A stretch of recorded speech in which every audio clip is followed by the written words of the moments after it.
아사가 이 말 곧 선지자 오뎃의 예언을 듣고 마음을 강하게 하여 가증한 물건들을 유다와 베냐민 온 땅에서 없애고 또 에브라임 산지에서 빼앗은 성읍들에서도 없애고 또 여호와의 낭실 앞에 있는 여호와의 제단을 재건하고 또 유다와 베냐민의 무리를 모으고 에브라임과 므낫세와 시므온 가운데에서 나와서 저희 중에 머물러 사는 자들을 모았으니 이는 이스라엘 사람들이 아사의 하나님 여호와께서 그와 함께 하심을 보고 아사에게로 돌아오는 자가 많았습니다. 아사왕 제15년 셋째 달에 그들이 예루살렘에 모이고 그날에 노력하여 온 물건 중에서 소 700마리와 양 7,000마리로 여호와께 제사를 지내고 또 마음을 다하고 목숨을 다하여 조상들의 하나님 여호와를 찾기로 언약하고 이스라엘 하나님 여호와를 찾지 아니하는 자는 대소 남녀를 막론하고 죽이는 것이 마땅하다 하고 무리가 큰 소리로 외치며 피리와 나팔을 불어 여호와께 맹세하매 온 유다가 이 맹세를 기뻐한지라. 무리가 마음을 다하여 맹세하고 뜻을 다하여 여호와를 찾았으므로 여호와께서도 그들을 만나주시고 그들의 사방에 평안을 주셨더라. 아사왕의 어머니 마아가가 아세라의 가증한 목상을 만들었으므로 아사가 그의 태후의 자리를 폐하고 그의 우상을 찢고 빻아 기드론 시냇가에서 불살랐으니 산당은 이스라엘 중에서 제하지 아니하였으나 아사의 마음이 일평생 온전하였더라. 그가 또 그의 아버지가 구별한 물건과 자기가 구별한 물건 곧 은과 금과 그릇들을 하나님의 전에 드렸더니 이때부터 아사왕 제35년까지 다시는 전쟁이 없음이라. 제가 한 번은 의사분들과 대화를 하다가 이분들도 아직 결론을 내리지 못한 이 한 가지 이슈가 있다는 것을 알게 됐는데요. 이건 여러분들도 잘 알고 있는 이제 문제입니다. 그게 뭐냐? 의사분들이 환자의 건강을 검사하다 보면 고칠 수 있을 때 만나는 환자들도 있어요. 이런 만남은 너무 좋죠. 그런데 심심치 않게 겪는 경우가 뭐냐면 이미 질병이 너무 진행이 돼서 의학으로는 고칠 수 없는 상태에서 환자를 만날 때가 있다는 거예요. 그럼 여러분도 한번 생각해 보세요. 지금 이 상태에서 의사는요, 환자에게 해줄 수 있는 게 아무것도 없어요. 그리고 이 환자는 한 달이나 두 달 안에 죽는 게 너무 확실해요. 그럼 이때 이 소식을 환자한테 말하는 게 맞는 겁니까? 숨기는 게 맞는 겁니까? 여러분은 뭐가 맞다고 생각하십니까? 그런데 이게 인생을 바라보는 관점에 따라서 답이 달라지는 건데 이 땅에서 사는 목적이 행복인 분들이 있다는 거죠. 그러면 그런 분들이 이런 상황에서 하는 선택이 뭐겠습니까? 아니 어차피 죽을 건데 하루라도 맘 편히 있다가 가야 되는 것 아니냐. 그리고 하루라도 좋은 거 보고 맛있는 거 먹고 그러다 가야 되는 게 좋지 않을까. 그러니까 숨길 수 있을 때까지 숨기다가 최대한 고통을 덜 받게 하고 떠나보내자 이러겠죠. 행복이 목적이면. 그런데 이렇게 되면 일어나는 일이 뭐겠습니까? 사람이 이 땅에서 맘 편하게 지내는 날이 길어지면 길어질수록 인생이 짧은 사람은 회개와 적용의 시간이 그만큼 줄어들어요. 그런데 어느 날 갑자기 내 종말의 날이 찾아오면 끝내 회개를 못하고 죽을 때 어떻게 되겠습니까? 이 땅에서 죽음의 공포를 회피하고 잠깐 평안한 대가로 죽어서 지옥에 가면 영원한 고통과 마주해야 돼요. 여러분 지옥은요 피할 공간이 없어요. 그런데 이 땅에 사는 목적이 행복이 아니라 구원이 목적이 되면 어떻게 되겠습니까? 여러분 누구에게나 내가 죽는다는 말은요 해달별이 다 떨어지는 충격적이고 비통한 불행이 맞아요. 여러분 신자든 불신자든 나의 종말의 날은요 비통한 날이에요. 그런데 중요한 사실이 뭐냐? 바로 이 극심한 고난의 시간보다 하나님을 붙들고 회개하기 위해 더 좋은 기회는 없다라는 거예요. 구원의 관점에서 보면 이건 나에게 주어지는 마지막 절호의 기회예요. 그래서 다른 사람들은 다 제쳐두고요. 만약 저한테 이런 일이 일어났다고 하죠. 그러면 제 구원을 위해서 저의 아내가 해줘야 될 일이 뭔지 아십니까? 의사로부터 그 말을 들은 즉시 저한테 오픈해줘야 돼요. 왜냐? 제 죽음에 대해서 빨리 말해주면 해줄수록 회개와 적용의 시간은 그만큼 넉넉하게 길어지는 거예요. 제 기회가 더 길어지는 거죠. 이건 구원의 관점에서 볼 때만 이렇게 되는 거예요. 그런데 중요한 건 이거죠. 사람이 내 죽음을 받아들이고 내 구원을 위한 일을 한다고 할 때 이게 그냥 되는 일이 아닙니다. 여러분도 아시겠지만 어떤 사람이 자신의 죽음을 직면할 때는 반드시 죽음의 5단계를 거쳐야 돼요. 그 첫 단계가 이제 부정인데, 내가 곧 죽는다는 의사의 말을 듣는 순간 가장 먼저 드는 생각이 뭐냐? 그럴 리가 없어. 이거 검사가 뭐가 잘못된 거야. 이러면서 검사 결과가 잘못됐다고 말해주는 병원이 나타날 때까지 병원을 옮기면서 계속 검사를 해요. 그런데 대부분의 경우에 검사를 해보면 이견이 없이 내 임박한 종말을 말해주거든요. 그러면 그 다음으로 나타나는 반응이 뭔가? 그게 바로 분노예요. 아니, 어떤 놈들은 술, 담배를 다 하고 또 어떤 놈들은 저렇게 죄를 지는데 왜 저렇게 나쁜 사람이 나보다 더 오래 살아야 돼? 아니, 왜 바르게 살고 절제하고 산 나에게 이런 암이 찾아오는가? 어떻게 하나님이 나한테 이럴 수가 있는가?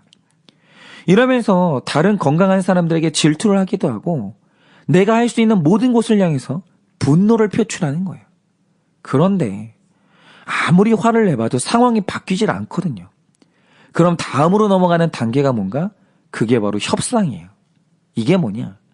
이제는 의사한테 돈을 싸들고 가서 제발 살려만 달라고 뭐든지 하겠다고 애원을 한다든지, 그동안 가지 않았던 종교기관이나 무당한테 가서 한 번만 살려주시면 시키는 건 뭐든지 하겠다고, 이런 식으로 내 목숨을 놓고 힘을 가진 영적 존재와 협상을 시도해요. 그런데 여러분, 누구에게나 한 번 죽는 것은 정해진 것이기 때문에 이 협상마저도 이제 의미가 없을 때가 있어요. 그럼 이제 그 다음으로 깊은 절망과 우울감으로 빠져드는 거예요. 그러니까 겪어본 적이 없는 나의 종말이 다가오니까, 근데 이게 피할 수 없으니까 얼마나 두렵고 우울하겠어요. 그런데 사람이 죽음을 앞두고 이 4단계의 힘겨운 전쟁을 다 거치고 나면 그때 마지막으로 일어나는 일이 뭔지 아십니까? 그제서야 나에게 다가오는 죽음을 현실로 인정하면서 직면하기 시작하는 거예요. 그러니까 내 죽음을 직면하고 싶다. 그러면 이 4단계를 거치는 이 전쟁을요, 빨리 시작해야 되는 거예요. 그러니까 사람이 죽음을 통보받고 회개하기까지 이게 그냥 되는가? 공짜로 되는가? 그게 아니에요. 임박한 죽음의 소식을 듣는 순간 연약한 모든 인간은 이 치열한 5단계 전쟁을 다 겪어야 돼요. 그러니까 저도 아마 그렇게 되지 않을까 싶습니다. 그러니까 사형 선고를 받으면 살 날이 얼마 남지 않게 되는데 내 죽음을 알게 되면 그 소중한 남은 시간의 대부분을 부정, 분노, 협상, 우울, 이런 감정들과 전쟁을 하는데 보내야 돼요. 그런데 그 전쟁을 다 치르고 마침내 내 죽음을 마주보면서 나를 구원하실 예수님을 붙들게 될 때 그때 일어나는 일이 뭐겠습니까? 이 땅에서 전쟁을 잘 치는 덕분에 죽어서는 치러야 될 전쟁과 고통이 영원히 없는 거예요. 해야 될 전쟁을 하면 하지 말아야 될 전쟁을 안 해도 되는 거예요. 그래서 구원의 관점에서 보면 해달별이 떨어지는 이 종말의 소식이 복음이고, 그 소식은 빨리 들으면 들을수록 좋은 거예요. 왜요? 이 땅에서 내 두려움, 내 죄와 전쟁을 빨리 끝내면 하나님과 해야 될 전쟁이 없어지거든요. 그런데 오늘 말씀의 아사를 보면 바로 이 원리가 그대로 나오는 거예요. 한번 말씀을 보자 이거죠. 오늘 말씀 역대하 15장에 이 아사의 기록이 나오지만 이 열왕기상 15장에도 아사에 대한 기록이 나오거든요. 그런데 역대하의 기록과 열왕기상의 기록을 비교해서 읽어보면 뭔가 하나 다른 지점이 눈에 띕니다. 그게 뭐냐? 열왕기상에서 아사의 일생을 말할 때는 하는 말이 뭐냐면, 아사가 41년 동안 나라를 통치하는데 20년은 평안했어요. 그런데 나머지 시간은 온갖 전쟁이 끊이지 않았다라고 그렇게 기록합니다. 그런데 오늘 본문인 역대하 15장 19절에 나오는 기록이 뭡니까? 아사왕 제35년까지는 다시는 전쟁이 없었다는 거예요. 그러니까 열왕기서는요, 아사를 말할 때 계속 전쟁이 있었대요. 그런데 역대기는요, 아사가 다시는 전쟁을 하지 않았다는 거예요. 여러분, 그럼 이 차이를 뭐라고 해석해야 됩니까? 이거는 성경의 오류입니까? 그런데요, 성경의 메시지를 바로 알면 이건 오류가 아닌 거예요. 왜냐? 여러분, 결국 두 성경이 이 차이에서 성경이 아사의 일생에 대해서 말하고자 하는 게 뭔지 아십니까?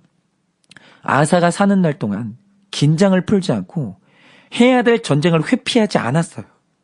해야 될 전쟁이 있다면 그는 잘했습니다.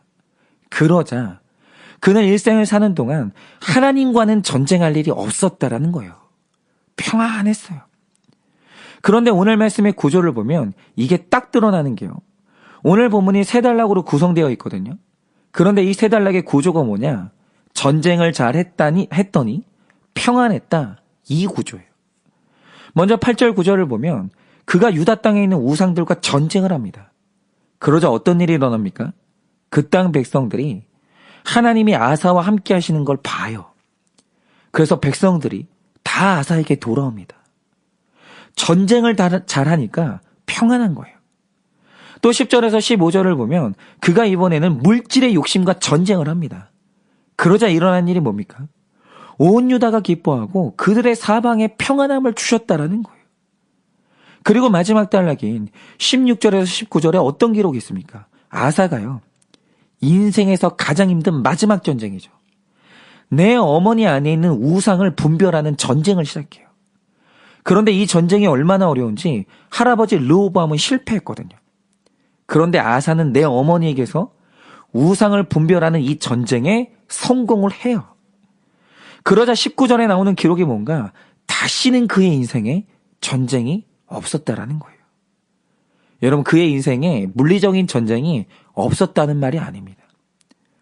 해야 될 전쟁을 잘하니까 그 뒤에 반드시 얻어야 될 평안을 얻었다라는 거예요.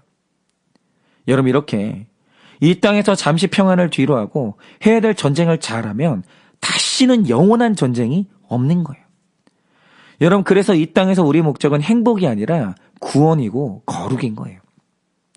그러면 아사가 했던 전쟁을 어떻게 적용할 수 있는가 한번 보자 이거죠. 근데 우리가 시간이 없으니까 8절과 9절만 적용을 해볼 건데요. 자, 아사가 끝없이 개혁을 하는데 중요한 건 누구 앞에서 개혁합니까? 물론 자기가 통치하고 있는 남유다 백성들 앞에서는 개혁을 하죠. 이게 의미하는 게 뭐냐면 아사가 자기가 다니는 교회 안에서 개혁을 열심히 했어요. 그런데 지금 남유다에는 북이스라엘에서 피난온 에브라임과 므낫세, 시므온 지파 사람들도 있었는데 이들은 말하자면 불신자에 속하는 사람들이에요. 그러면 이런 거죠. 신자의 무리에 속하는 남유다 사람들은 이 개혁을 이해할 만하니까 이들 앞에서는 엄격한 거룩을 지키고 개혁을 할 수 있어요. 편하죠. 그런데 불신자 같은 북이스라엘 사람들 앞에서는 또 그들과 잘 지내기 위해서 신앙적인 언어도 좀 숨기고 또 거룩도 좀 느슨하게 하면서 그들과 어울릴 수 있잖아요. 그런데 이 아사의 대단함이 뭐냐? 그가 우상과 싸우고 거룩한 삶을 사는데 교회 안에서만 그렇게 산 게 아니라 믿지 않는 자들 앞에서도 거룩한 개혁의 삶을 단단하게 살았다는 거예요. 그런데 이렇게 살려고 하면 우리의 두려움이 이거죠.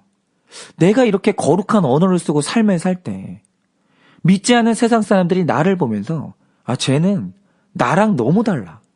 이러면서 나를 배척하고 내가 세상에서 적응하지 못하는 건 아닐까. 내가 너무 그리스도인 티내다가 나 왕따 당하는 거 아닐까. 이런 두려움을 가질 수 있잖아요. 여러분, 그런데요. 군대를 가서 제가 들은 불신자들의 묘한 이중적인 마음이 뭔지 아십니까? 제가 군대에 있을 때 저는 이제 저희 부대장님의 비서로 근무를 해서 저희 부대 장교들과 이야기할 기회가 많았거든요. 그런데 한 번은 한 장교와 대화를 하는데 이분이 불신자였고 동시에 제가 신학생인 걸 알았어요. 그래서 이분이 한 번은 저한테 찾아와서 신앙에 대해서, 하나님에 대해서 이것저것 물어보다가 하는 말이 있었어요. 그게 뭐냐? 이전까지 자기는 직장이나 사회에서 너무 자기 색깔을 드러내는 기독교인들이 싫었다는 거예요. 그런데 그 사람들이 나한테 뭘 잘못해서 그러냐? 그게 아니라 그냥 나한테 뭐 잘못한 것도 없는데 종교적인 그 색깔이 거부감이 들고 싫었다는 겁니다. 그러니까 분명히 종교에 대해서 불편해하고 싫어하는 마음이 자기 안에 있어요. 사실입니다. 그런데 또 나 자신도 이해되지 않는 이상한 또 하나의 감정이 뭔지 아십니까? 어떤 기독교인이요. 실제로 있었던 일이에요. 이 불신자인 자기랑 지내겠다고 술자리를 따라오더래요. 그래서 이제 왔으니까 술을 따라준 거죠. 근데 술을 따라줬더니요, 이 교회를 다니는 사람이 시원하게 마시더라는 거예요. 여러분 그럼 생각해 보세요. 이 기독교인이 자기 술을 잘 마셔줄 때 불신자들이 와 진짜 이 사람 쿨하네. 이거 뭐 꽉 막히지 않고 말이 통하네. 여러분 이렇게 생각할까요? 그런데 여기서 진짜 이상한 게 뭔지 아세요? 그 사람이 술을 마시는 순간 이 장교의 마음에 스치고 지나간 생각이 뭔지 아세요? 아, 너는 가짜구나. 너는 진짜는 아니구나. 이 알 수 없는 실망감과 조롱이 마음에 있잖아요. 확 스치고 가더래요. 그러니까 이 세상에서 살아가는 기독교인들은 믿지 않는 자들로부터 두 가지 중 한 가지의 감정을 감당해야 되는데 하나는 미움이고 하나는 실망이에요. 그러니까 제가 이 군대에 있을 때 외출을 나가면 많은 동료들이 술을 마신 다음에 2차로 창녀촌에 가요. 그런데 거길 갈 때 어깨 동무들 딱 하고요. 얼마나 친근하게 가는지 몰라요. 전우예요, 전우. 그런데 그때 저 혼자 하는 말이 뭔가 죄송한데 저는 숙소에서 기다리겠습니다. 이렇게 해요. 그러면 여러분 창녀촌에 같이 가지 않는 이 저를 그 사람들이 얼마나 미워하는지 아십니까? 제가 신학생이라는 걸 아는데도 신학생은 남자 아니냐고 좀 작작 좀 하라고 하면서 그렇게 조롱하고 미워해요. 그런데 정말 이상한 불신자의 감정이 뭐냐? 그래서 제가 거기서 그래 갑시다. 나 꽉 막힌 사람 아니라고. 그러면서 같이 어깨동무를 한 다음에 같이 창녀촌으로 향한다고 하죠. 그러면 그때 그들이 남기는 그들이 가지는 이중적인 감정이 뭔지 아십니까? 자기가 가자고 해놓고는 실망해요. 아니 어떻게 목사가 될 사람이 이럴 수가 있는가? 아니 믿는다는 놈도 심지어 목사 될 사람도 나랑 똑같네. 이 생각하면서 기뻐하는 게 아니라 실망하고 싫어해요. 그러니까 이 세상에 사는 모든 그리스도인들은 미움이나 실망 둘 중에 하나의 감정을 감당해야 되는데 우리가 마땅히 감당해야 될 감정이 뭔지 아십니까? 미움이에요. 여러분 기독교인이 이 세상에서 말씀대로 살다가 미움을 받을지언정 세상 사람들에게 실망은 주면 안 되는 거예요. 우리는 믿는 자 앞에서든 믿지 않는 자 앞에서든 나의 거룩의 고삐를 느슨하게 하면 안 되는 거예요. 그런데 미움을 받더라도 자기 길을 묵묵히 가면 어떤 일이 생기는지 아십니까? 이거는 제 동생이 겪은 일인데요.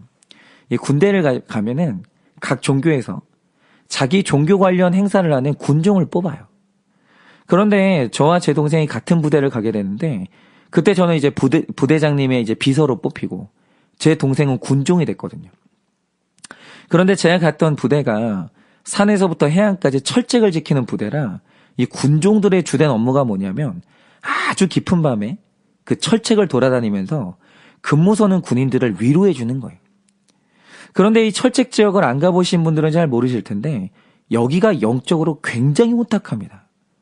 그래서 실제로 귀신이 자주 나타나기도 하고 밤이 되면요 굉장히 무서워요. 그러니까 일어나는 일이 뭐냐? 이게 실제로 있었던 일인데요. 저희 부대에 기독교, 불교, 천주교 이렇게 3명의 군종이 있었는데 불교나 천주교 군종은 낮에 하는 위문까지는 해요. 그런데 진짜 위문이 필요한 시간은 밤이거든요. 근데 이 사람들이 너무 으스스하고 무서우니까 밤에 하는 위문은 죽어도 못하겠다는 거예요. 그런데 그때 성령님이 제 동생의 마음을 붙드셔서 둘이 안 간다고 하니까 그냥 제 동생이요. 혼자 밤에 하는 위문을 혼자 간 거예요. 그런데 제 동생이 간증한 게 뭐냐면 원래 그 시간에 그 철책지대는 그 사람이 같이 다녀도 무서운데 자기는 혼자 다녔거든요. 근데도 무섭지가 않더래요. 하나님이 얼마나 담대함을 주시는지 잘 다녔다는 거죠. 그래서 가다가 이 보초를 서고 있는 병사들을 만나거든요. 그 밤에. 그러면 따뜻한 커피랑 초코파이를 주면서 위로를 하는데 병사들이요. 그 무섭고 외로운 밤에 만나는 군종을 그렇게 반가워하는 거예요. 너무너무 좋아한대요. 왜냐하면 어떤 사람은 그 밤에 이 어두운 곳을 지키는 게 너무 두렵고 또 어떤 사람은 부모님이 그리워서 힘들고 이렇게 여러 가지 감정으로 힘든데 그때 군종이 나타나면 그렇게 위로를 받고요. 좋아한대요. 그리고 또 어떤 사람은 자기가 지금 두려우니까 기도를 해달라고 하면서 불신자가요. 이 군종의 기도를 받는 거예요. 그래서 이제 기도를 해주면요. 그렇게 운대요 또. 위로를 받는 거죠. 그런데 진짜 묘한 게 뭔지 아세요? 제 동생이 밤에 혼자 가서 위문을 하잖아요. 그러면 같이 가지 않은 천주교 불교 군종들이 그렇게 미워하는 거예요.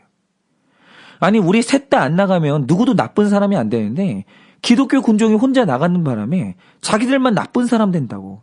그러면서요.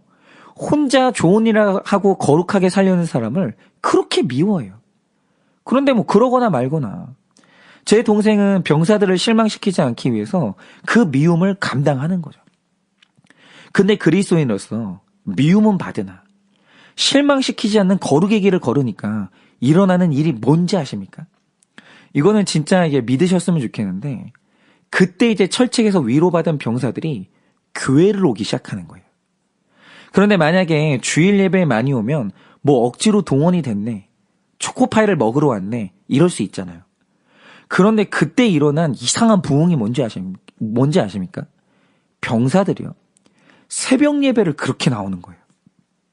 그러니까 저희 부대가 이제 500명이 살고 있었는데 그 중에서 매일 새벽 예배에 나오는 병사가 500명 중에 60명이 넘었어요. 여러분 이건 비율로 따지면 엄청난 겁니다. 여러분 저희 부대 교회가 작았는데 새벽에 60명이 나오잖아요. 그럼 그 공간이 다 차요. 그리고 심지어 어떤 병사들은 보천을 서다가 끝나면 옷도 안 갈아입고 새벽 예배를 바로 달려오는 거예요. 그래서 이게 소문이 나니까 인근 부대에서 목사님들이 이걸 보려고요. 탐방으로 오시고 이 새벽에 군인들이 가득 차 있는 걸 보고 감탄을 한 적이 있습니다. 여러분 새벽 분위기가 이러니까 주일 예배 분위기는 어땠겠습니까? 주일이면요. 자리가 없어서 병사들이 다 서서 예배를 드리는 거예요. 그런데 이 은혜가 소문이 나니까 누군가가 헌금을 하면서 이 낡은 교회를 새 교회처럼 완전하게 수리를 한 적도 있었습니다. 여러분 뭐죠?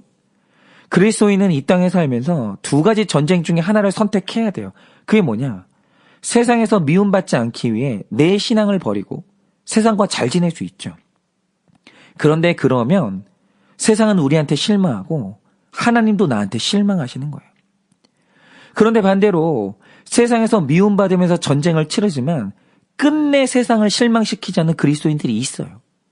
그런데 이 전쟁에서 마침내 승리할 때 그때 일어난 일이 뭡니까? 구절은 이렇게 기록하고 있는데요. 제가 이걸 다 읽어볼게요.